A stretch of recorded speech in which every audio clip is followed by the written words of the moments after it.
นอกพร้อมแผ่นอะลูซิ่งเนาะซึ่งเขาได้ราคาที่มันถูกกว่าเนาะเรื่องเป็นอันนี้เนาะนะวันนี้นี่ตัวสั่งมานี่ตัวลืมไล่ตัวนี้ทางเทิงนี้ที่เขาเจ้าออกมาแปะนี่นะตัวบอทันได้ไล่ทุกคนจุ้งกันนะจุ้งทุกคนเอาแบบมาทางหน้าให้มันแดงแบบไปทางข้างในที่นี้แบบแดงผสมดำนิดนึงนะทุกคนตัวว่าอันท่ายจะก้นตัวไล่มาสันท่ายนาเนี่ยสบายดีด้วยทุกคนเด้อสบายดีสืบเนื่องจากคลิปก่อนหน้านี้ที่เราได้มาเฮ็ดแผ่นนี่นะทุกคนน้องมือนี้เรามาต่อข้างด้านนี้เลยทุกคนเห็นบ่เดี๋ยวนี้เรียบร้อยแล้วเด้อนี่ละเอียดยิบทางเทิงนี่กับเป๊ะขนาดเป๊ะแทบเป๊ะวะเป๊ะแบบปั่นโอเล็กมาขีดแล้วก็ตัดเลยเนาะทุกคน ตอนนี้กำลังชิตัดเพิ่มแล้วก็คือที่ได้ไปซื้อแผ่นไมเซล่าเพิ่มทุกคนโอ้อีกหลายตับเติบเด้เพราะว่าตัวลืมไล่ตัวขอบนี่แหละเขาจะเอาไปใส่ตัวขอบนี่หลายตับเติบนี่ตัวที่ซื้อมามันที่ว่ากับโอ้แต่ตัวสร้างมากับบุพอคือเก่าหรอกที่ได้ไปซื้อเพิ่มอีกอยู่ซื้อเพิ่มอีก7 ตับคนนะทุกคนเดี๋ยวแล้วตัวจังสีไล่เพิ่มเอาเดี๋ยวใส่ทั้งข้างในเปิดแล้วแผ่นที่เหลือนี่กะสีไล่เบิ้งว่าสีเหลือประมาณจากแผ่นแล้วก็จังสีหูเนาะว่าสีได้ใส่อีกประมาณจากแผ่นเนาะอันนี้ไล่นี่เป๊ะๆเลยแต่ว่าข้างหน้านี่ละเมนใส่6 ตับนี่นะข้างหน้านี่นะสำหรับข้างหน้านี่6 ตับเลยอันนี้นี่บริตัดเลยทั้งหน้าสิง่ายเอาไปแล้วก็เปะเลยที่ข้าง2 ข้างนี่แล้วทั้งหน้านี่บ่มีอย่างยากเลยโอ้โหมันมาแล้วเรียบร้อยนะทุกคนเดี๋ยวเราเอาพากันเอาขึ้นก่อนตัวสีทายบ่ได้เลยทุกคนเด้อเพราะว่าจับบ่ได้เนาะ จับกล้องบ่ได้เดี๋ยวตัวเอาเมียนแล้วก็สิเอาค่อยๆเอาขึ้นน้ำเพลินก่อนเรียบร้อยแล้วทุกคนเนาะยังแผ่นเดียวตั้งเส้นนี้เป๊ะเส้นนี้แล้วก็จบทุกคนนั่นข้างนี้ก็ได้แจมเรื่องได้เรื่องหลุดปองนิดนึงได้เป๊ะก็ทุกคนเลยมื้อนี้เป็นมื้อที่เฮ็ดเวียกและแดดจัดขนาดมื้อนี้จัดแบบว่าร้อนโคตรเลยอ้นเลยแหงบ่ใส่หมวกโอ้บ่ใส่หมวกนี่ตายเลยค่อยอยู่บ่ได้ดอกบ่ใส่หมวกอันนี้ไผอยู่ได้อยู่แดดสว่างสวัยมื้อนี้ตายคักมาเบิ่งผลงานสุดยอดสุดแจ่มเลยคันเดียวไปเปิ้ลเส้นแล้วก็เป็นสุดยอดแล้วทุกคนทั้งข้างแล้วข้างหน้าข้างนี้แล้วบางทีอาจจะทั้งหน้าเลยทั้งข้างนั้นเนาะก็เลยตัดไม้เปิดหลายแนวเติบเดี๋ยวอ้นซ้ำมันสุดท้ายแล้วก็ยินเข้าแล้วทุกคนแล้วเครื่องสวยแล้วอันนึงบางทีอาจจะแล้วทั้งหน้านะเพราะว่าทั้งหน้านี่เฮ็ดบริยากซะข้างเนาะข้างมันต้องได้ตัดทั้งหน้าเปิดตอกเลยง่ายอยู่ทั้งหน้านี่แต่ว่าได้ใส่ไม้หลายสรุปแล้วแผ่นไม้อันนี้ใส่อยู่8 แผ่นนะทุกคนเนาะ8 3 24 46 24แต่ใส่6 ตับทางหน้านี่6 ตับเนาะแล้วก็ทางข้างนั่นละเมนอันนี้ละเมนเบิ่งก่อนตับ1 2 ตับเลยไล่ไปเลย2 ตับเนาะมันเหลืออยู่แล้ว2 ตับ6กะโอ้มันยังเหลือแผ่นอันนี้อีกเด้เหลือแผ่นอันนี้อีกอยู่1 2 3 4อันนี้อีก4 แผ่นก็ได้อยู่นี่4 อันแล้วก็ซื้อมาเพิ่มอีกตับ1 6เป็น7ละ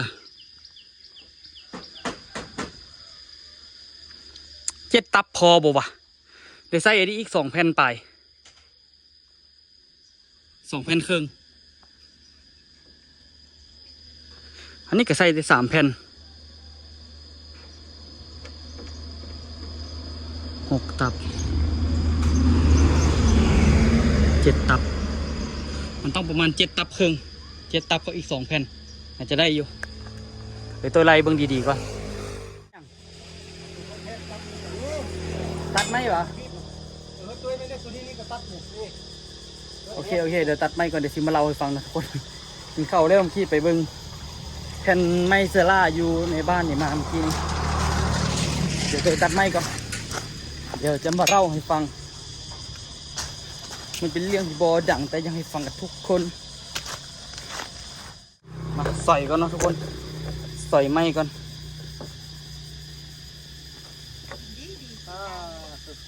ตาที่ดิกนำอ่ะ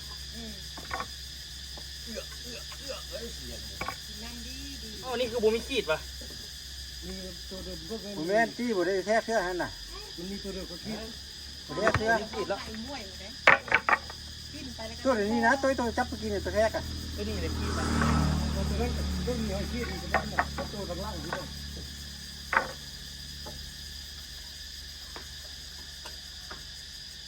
เงินคายไม่ซื้อมันเด้อ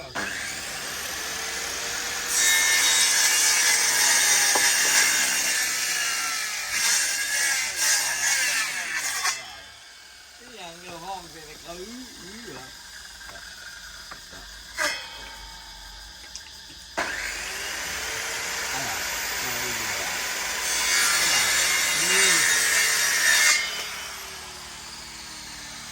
เฮ้ยคือ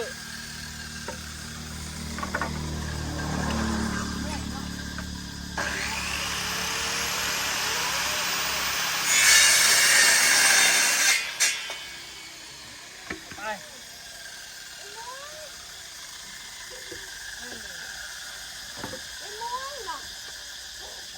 เออว่ามามากผู้นี้อ่ะ ยืนได้เลยพ่อ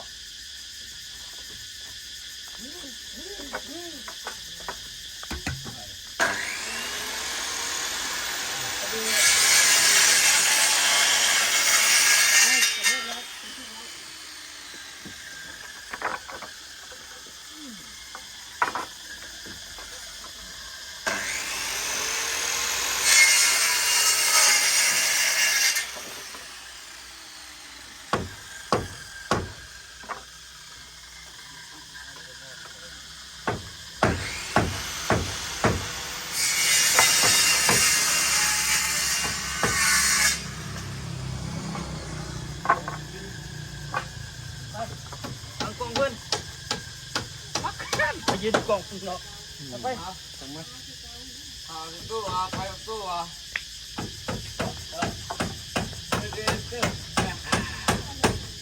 จะได้อยู่ไปตัดขา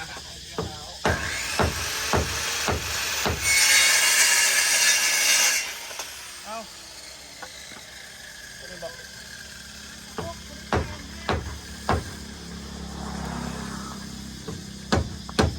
ตัดครับทุกคนเนาะตอนนี้นี่กา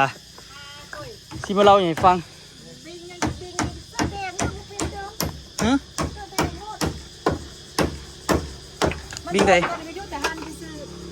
มีแต่ทั้งข้างและปุ่นกันเด้ทำอิดนะทุกคนเนาะสั่งแผ่นอันนี้มาเนาะก็คิดว่ามันก็มีทั่วไปนั่นแหละเขาสั่งมาแต่นอกพร้อมแผ่นอะลูซิ่งเนาะซึ่งเขาได้ราคาที่มันถูกกว่าเนาะเรื่องเป็นอันนี้เนาะนะวันนี้นี่ตัวสั่งมานี่ตัวลืมไล่ตัวนี้ทางเทิงนี้ที่เขาเจ้าออกมาแปะนี่นะตัวบทันได้ไล่ทุกคนจงกันนะจงแผ่นอันนี้ไว้เด้อเอาไว้แปะท่านนะเอาไว้แปะข้างท่านนะเอาไว้ใส่ปั้นลมมันนะให้มันคือกันซะปั้นลมนะ อันอื่นสีแดงกับยามัน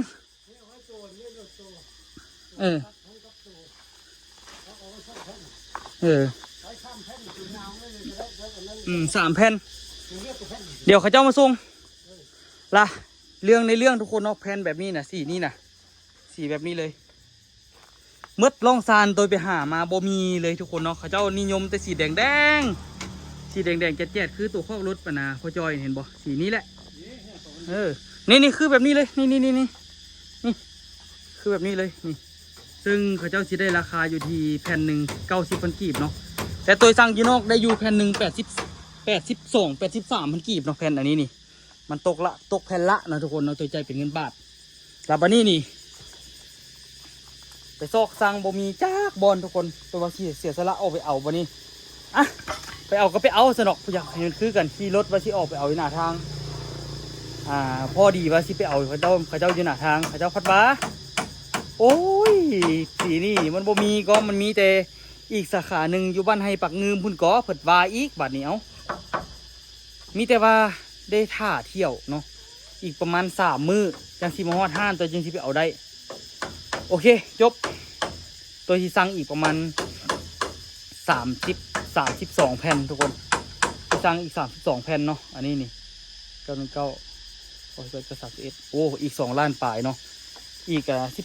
32 แผ่นตกอีกเป็นเงิน3 ล้านปลายเนาะ3 ล้านปลายกับประมาณ5,000 กว่าบาทเนาะก็เลย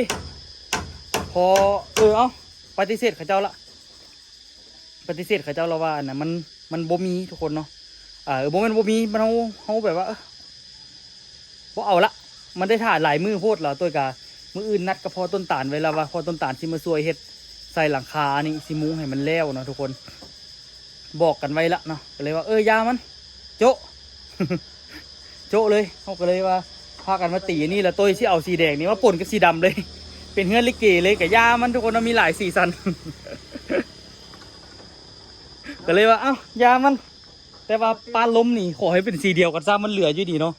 เดี๋ยวอันนึงสีแดงอันนึงสีดำยกมันกับที่บุคือเนาะเอาปลาล้มสีเดียวกันทั้งหน้านี่เป็นสีแดงเมืดมันกับมันกับโบถึงขั้นแบบว่าน่าเกลียดเนาะทุกคนเนาะหรือว่ายาแหละว่าสีสลับกันกับมันกับมีบุพอกันเนาะทุกคนเอาแบบว่าทั้งหน้าให้มันแดงเมืดแต่ทั้งข้างนี่ที่มีแบบแดงผสมดำนิดนึงนะทุกคนยามันมีแต่ว่ามือนี้นี่กาพากันแทกอันนี้แทกไม้แล้วก็ตัดแล้วก็แปะตัดแล้วก็แปะไว้ท่าเนาะโดยสร้างเขาเจ้ามาละเดี๋ยวเขาเจ้ามาทรงละเขากาได้เริ่มนะทุกคนเนาะเริ่มตีให้คือทางนี้ได้สีดำเบิดอยู่ที่จริงคันว่าตัวโบได้เอานี่ใส่นี่มันบางเดิมมันซีอยู่ถึงอยู่จักแผ่นนี่1 2 3 3ก็เป็น6ก็เป็น7เนาะ2 อันนี้ข้างกัน7แล้วก็8 9 10 11 12นี่ก็เพิ่มอีก12 แผ่นกับบุพออยู่ดี พอตัวไรตัวนี้มีแต่6 แผ่นที่จริงมันต้องได้ใส่8 แผ่นคนตัวลืมแบบว่าขั้นตอนที่มันพับกันนะมาเลยกลายเป็นปัญหาเลยสุดท้ายจบด้วยกันแบบว่าตั้งอยู่ลองซานนี่แหละถืออยู่แผ่นหนึ่ง90,000 กีบเนาะ90,000กับยามัน90,000กับเขาเจ้ากำกินกำไรเพิ่มอยู่แล้วนะเขาเจ้าก็ขนส่งมาพี่แล้วก็4กระปนอีกกับยามันจำเป็นละสิไปท่ามาตัวยังที่ได้เอารถกระบะไปขนเอาอีกเอารถกระบะไปขนเอาแล้วมันเสี่ยงนะทุกคนเนาะ30 กว่าแผ่นโอ้ตีน้ำมันไปกับเบิดไปอีกหลายเติบแล้วก็เอารถไปเอากับเสี่ยงมันสิหักเนาะคันเป็นรถแคปมีได้อยู่รถ2 ประตูเนาะหรือว่ารถแคปได้อยู่ไปเอากระบะมันสิยาวขึ้นเนาะก็ใส่ไม่แป้นห้องก็ได้อยู่เลยว่าลดความเสี่ยงประหยัดเงินปนกันเลย จบข้าวเนาะเดี๋ยวเขาจะมาส่งมีแต่ว่ามือนี้นี่กะสิพยายามตีไม้นี่ละกะพอได้เอานี่ไปแปะกับแปะเนาะตัวสิจงไว้อยู่2 แผ่นครึ่งนี่พอดี2 แผ่นนี้กับครึ่งนึงกันเลยโอ้บ่พอได้ตัวนี้สั้นๆทันกระไรมันต้องได้จงไว้3 แผ่นเลยบ่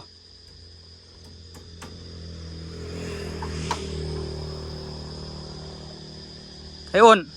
จะใส่ทั้งข้างจักแผ่น2 แผ่นครึ่งมันบ่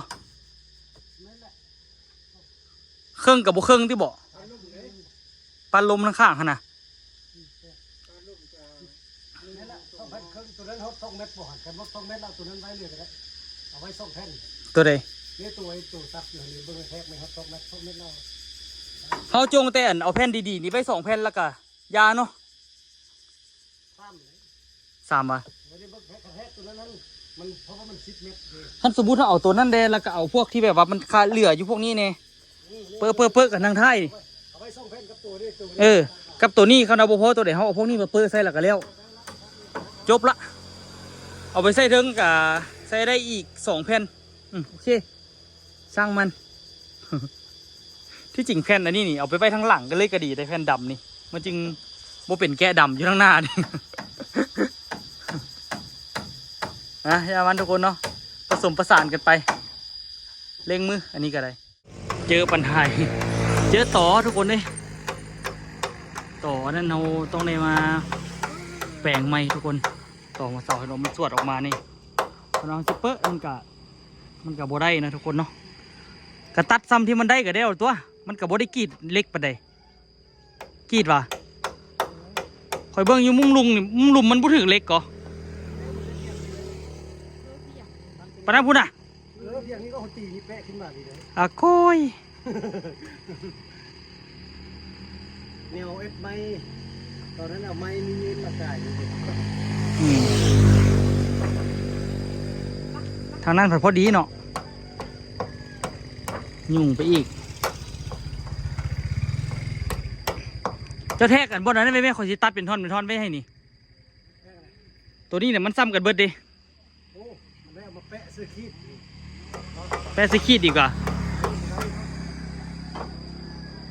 ยุ่งอะไรเฮ้ยจะเลี้ยวทางหนึ่งแล้วทุกคนตัวแบบว่าอยากประหยัดเวลาตอนนี้3 โมงละ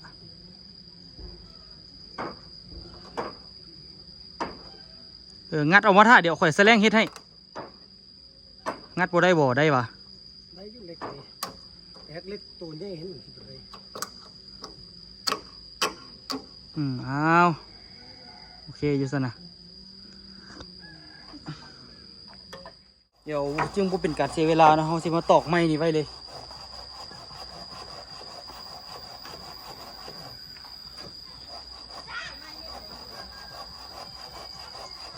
ตอกไม้เฮ็ดขั้นเอามาตัด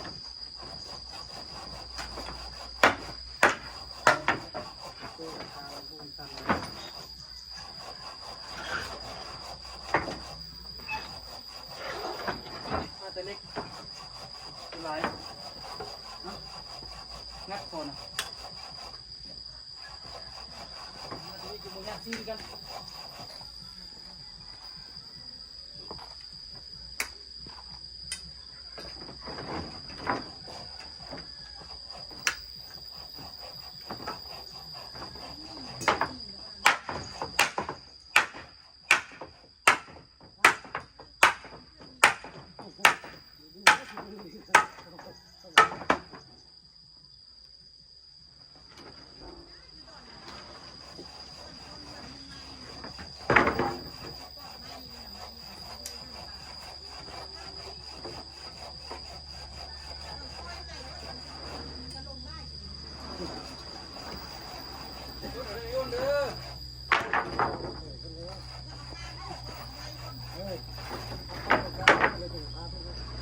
ตัวต่อมันเวลาเ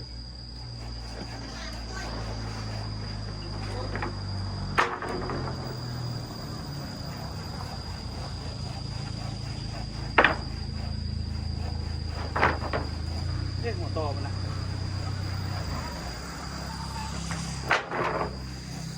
คนละสีเลยก็นี่เป็นคือลิเกเลยก็เอาตัวมาตีเซมเมอร์เอาตัวแดงอัดไม้เลยเนาะแดงแจ๊ะเลยบัดนี้ทุกคนเลยแดงแท้แดงวะ แต่ว่าเป็นยี่ห้อเดียวกันทุกคนแต่มันคนละสีกัน คนละเรื่องกันเลยเดี๋ยวทุกคนเบิ่งสีเด้อตัวเช่เบิ่งป่านเงินลิเกแล้วบัดนี้ขี้ข้านไปเอาเนาะคนละเรื่องกันเลยนะแต่ไม่ยี่ห้อเดียวกันนี่แผ่นยี่ห้อเดียวกันผมเป็นไม้เลยเนาะแผ่นเซอร่าแผ่นฝาแผ่นไม้ฝาเซอร่าเอายังฟาดดีกว่าเฮ็ดเรียกสั้นสูงเนาะ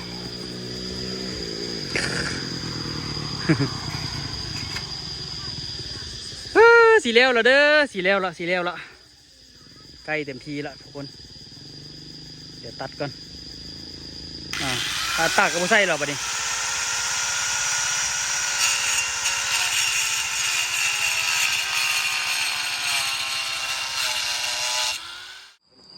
คนนับได้น้อยหน่อยขึ้น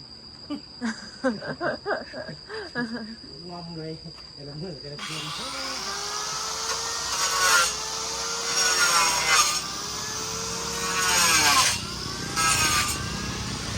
มันตัดเผ็ด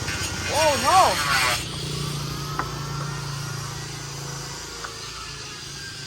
โอ้โหเช็ดเดี๋ยวกินไปซื้อเศษส่วนมาเฮ็ดกิน เมนูเดี๋ยวก็กินหมดละกินเศษส่วนมื้อนี้ไม่จันเอาเงินค่ายยางเพื่อไปซื้อเศษส่วนมากิน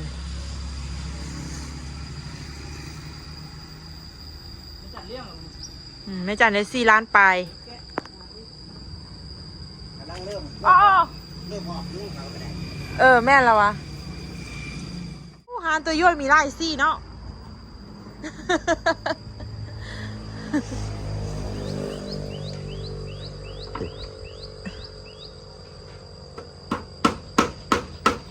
ตัวย่อยว่าที่ไปเอาอันนี้นะทุกคนมันบุพอตัวย่อยสร้างมาพิษอันนี้นะผมไม่สร้างมาพิษสร้างมาบุพอแล้วทีนี้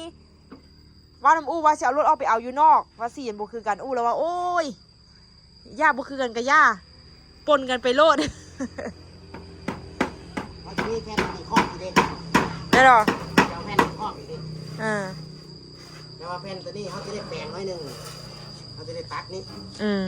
บัวเอาตัวนี้ตัว มุงนี่ก็ใช้เวลาอยู่บ่นะเคย กับบัวโดนมือเดียว มือหนึ่งเอาอารูซิ่งอะไรกับพันได้เอาคืน เพิ่งเอาขึ้นให้มุ้งนะ เวลามุ้งมันง่าย มันยากอันขึ้นนะเนาะ มุ้งมันลายเลยลายเป็นตัวเลยมุ้งกับบัวโดนดอกมือหนึ่งคิดว่าสิแล้วเน่าขึ้นเดียว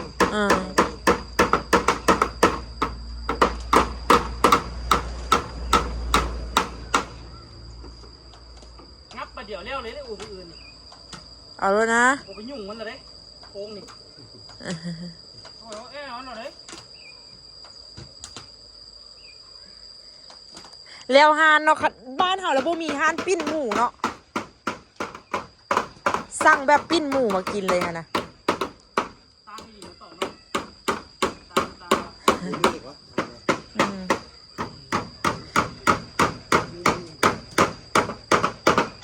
ตุ้ยจะว่าขนาดเฮ็ดฮานปิ้นหมูขายที่มีคนซื้อบ่เฮ็ดปิ้นหมูขาย ยาเลยเดี๋ยวข่อยอ้วนถึงพวกเก่าย ามเด็กกระซีมอยู่รองสารในบุมีผู้ใดเฮ็ดฮานปิ้นหมู ลองทานของผม เอาอันที่สี่เลยเฮ็ดน่ะ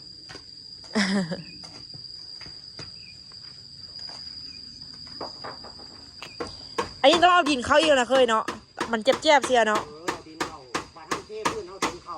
ละเอียดก็บาดนี่ เอาทรายใส่อีกเนาะ ทรายพวกหน้าแล้วก็เทบาด เมื่อเดือน5นี่ก็สิแล้วติ เขาก็แล้วอย่างแล้วก็ ขั้นตอนที่ท้ายปลูกแล้วยังแล้วเทพื้นบาดขั้นตอนที่ท้ายเทพื้นมันติดกระโหลกอะติดกับทักมันเอา เท่าว่าสิบ่ติดสิคัดมันเอา ทักมันเอา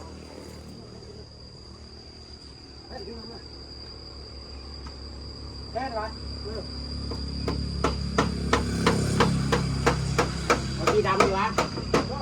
แดงก่อน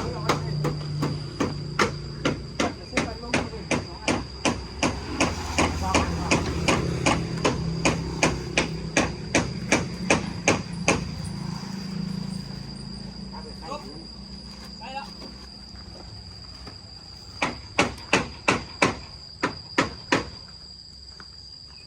เจ๊บอกมันนี่ ส่วนยาง ฮะ ระวังไว้ให้ถือว่าเสีย เอ้าปลาบ่นั่งกินก่อนมานั่งอย่างวะ เป็นเดียวก็พอเลย แล้วเดี๋ยวก็ บอกเพลงนั้นเหรอวะ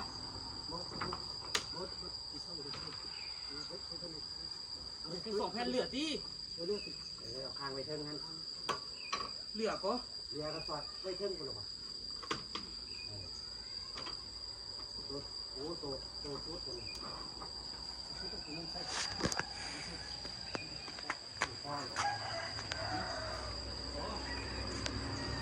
เดี๋ยวเอาแค่นี้ลงก่อนมันจะบุกที่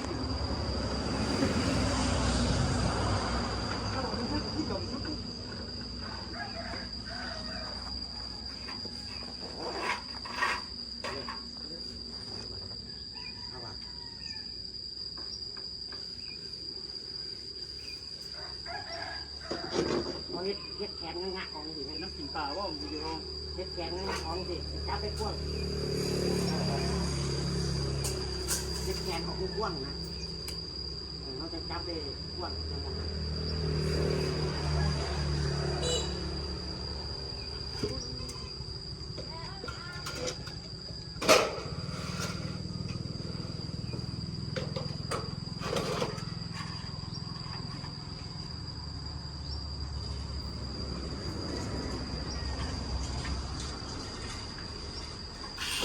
ใส่ลงไปเก็บมือ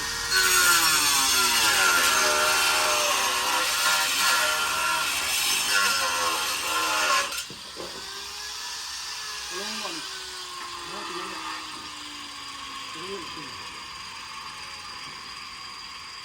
เอาลงอยู่ว่าเก็บกัดเอาลงมาเก็บกัดเอาขึ้นไปไหมเอาลงมาเอาขึ้นมาตีแล้วตัวนั้นเดี๋ยวครับวะมันมาเก็บกัดเอาลงมาเอาขึ้นไปไหม เทเลยเนาะคือความน่ะเคยว่าเทเลยเนาะคันไปมุงก้อนแล้วค่อยเฮ็ดนี่ยุ่งทีเนาะ อย่าไปมุ่งก่อนไหนไปมุ่งก่อนเลยเจ็บเส้นเลยถ้าเอาไปมุ่งก่อนเลยเขาสิเฮ็ดยากบอกว่าถือยากยากถ้าเอาไปมุ่งก่อนนี่เจ็บเส้นเลยนะยกเว้นทั้งหน้าเนี่ยเอามุ่งก่อนก็ได้ทั้งหน้านี่เอาไว้ใส่ตอนเฮ็ดกันศาสตร์นะเฮ็ดกันศาสตร์ทั้งหน้าเขาใส่เลยเฮ็ดโค้งแล้วแล้วเขาใส่เลยแบบนี้ทั้งข้างโอ้ห้ามไปมุ่งก่อนเด็ดขาดทั้งข้าง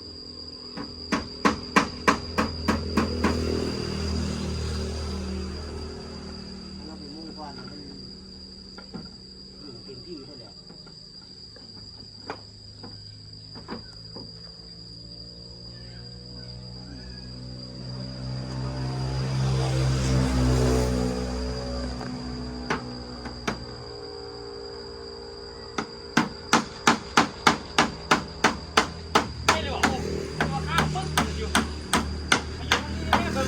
ไปว่าอันท่ายจะก้นต้วยไล่ว่าสันมาท่ายนาเด้เสี่ยวเลยโอ้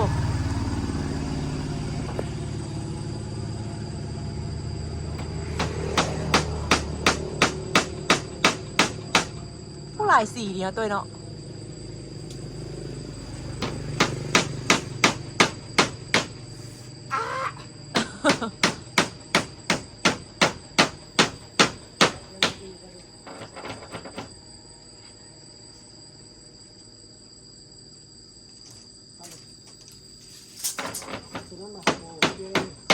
โอ้ยหม้อนี่ก็กรีดสิ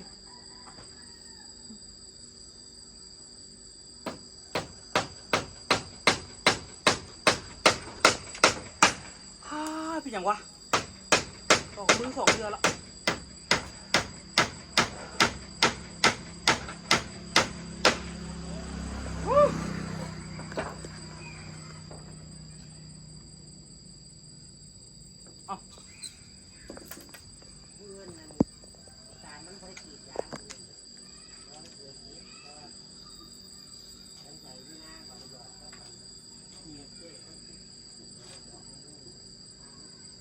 เอาโตไปทางนี้สินะ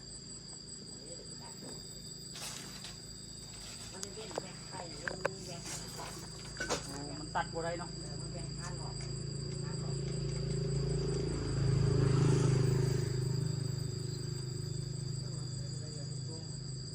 โอ้ยอย่างนี้แม่กูเอ้ย บุ้งชิบ้านเด้อ เพราะว่าก้มมาแต่โทรศัพท์หันถ่ายคลิปให้หมู่ค่ะก็กระย่างไปมุมนั้นย่างไปมุมนี้เคยอยู่วะก็คือนั่นน่ะ เฮ้ยคือหยัง ถ่ายคลิปปั่นผมเคยถ่ายจึ้งอยู่ โอ้ตัวย่อยนี่ใส่เห่ายังเบ้าให้เห่าอีกเนี่ยเขาก็ย่างเอามุมนี้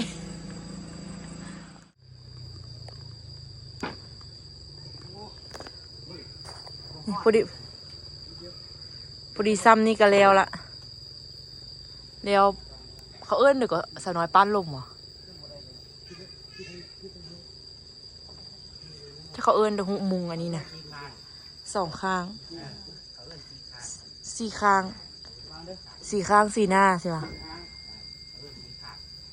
4 ข้างคันอยู่ข้างหลังเดี๋ยวเป็น4 ดังเนาะ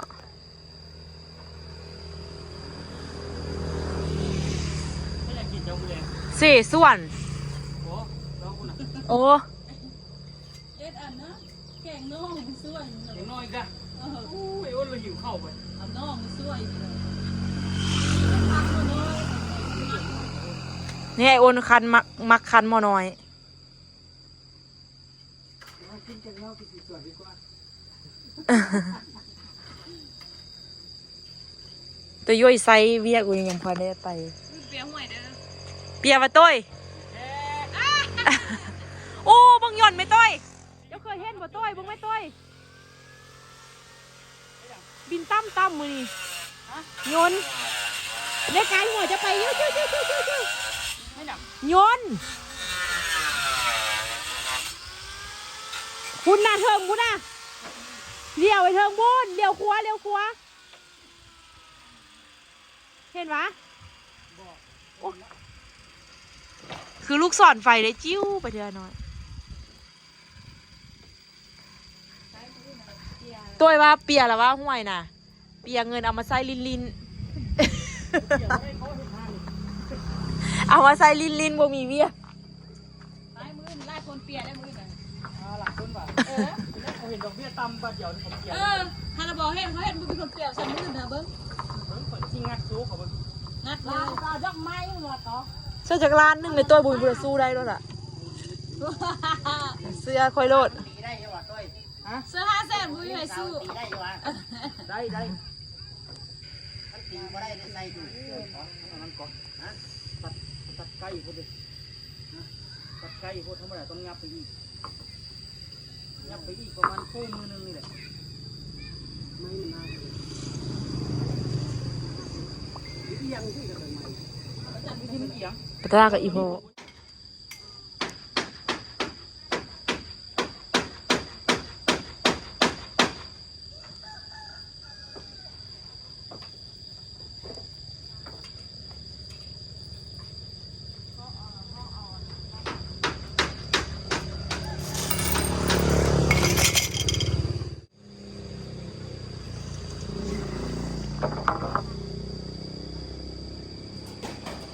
ยังโบตื่น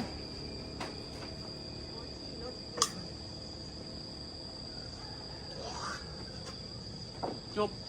สิ้นภารกิจขณะกะไว้จากแรกนี่เอาไปเอามาสอบข้างในเบิดมือ มันเวียงละเอียดเนาะ มันต้องได้เรื่อยต้องได้ตัดไม้ตัดนั่น ต้อง ตัด กลาง ยัง ดี ดี นี่ ที่ ไม่ ไม่ มี ได้ ทำ ตี ได้ทุก ตี สอง ห้านอยู่นอกถ้าตีห้านอยู่นอกอีโมแล้วมื้อนี่ได้แต่ห้าน แล้วแค่ ถ้าได้ตีห้านอยู่นอก อ่ะ เจ็บมือเลยมึงดู แล้วก็ไปลงมุ้งก่อนแล้วมัน กูสิเอาตัวนั้นต่อมือเศร้านี่กะตัวฟากนั้นกับเครื่องมือ ก็เจ้าไปมุ้ง ฟางนี่กับเครื่องมืออีกฮะกะย่าทุกคนแล้วเวียกละมือนี่แล้วสองข้างเนาะนี่แล้วสองข้างพอดีเลยมือนี้นี่กะเต็มที่เนาะทุกคนเนาะเฮ็ดกะเฮ็ดเต็มที่มือนี้ถือว่าสุดยอดอีหลีละมือนี้ มันที่ร้องทานได้ ตายพวก ไม่หยังชิมดู เป็นจีร้องทานเลย